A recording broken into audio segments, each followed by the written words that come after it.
ও আমার একটা হৃৎপিণ্ড, সেটাই আল্লাহ নিয়ে গেছে। পরশুদিন বলছে, বাবা আমার একটা বরখা কিনে দাও। আমার স্যান্ডেলটা দেখেন 3 বছর পুরাতন ছেঁড়া, কিন্তু আমি আমার স্যান্ডেলটা পাল্টাই না, সেলাই করে নেই, কিন্তু আমার বাচ্চাদেরকে আমি কষ্ট পেতে দেই না। শুধু একবার বলছে, বাবা লেচে খাবো। আমার মেয়ের মোবাইলে আমার নাম হলো 500 ছবি আছে। আমি এখনো সাহস পাইনি আমার মেয়ের একটা ছবি বের করে দেখতে। আমার সে সাহস নাই। আমি সে সাহস হারাই ফেলছি, কারণ ও আমার ছিল হৃৎপিণ্ড।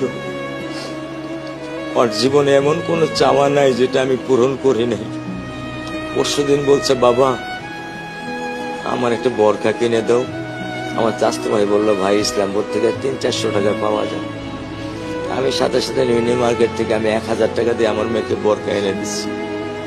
আমি দরিদ্র, ভাঙা বাসায় থাকি, কিন্তু আমার সন্তানদেরকে আমি কখনোই দারিদ্রতার স্বাদ পেতে দেইনি।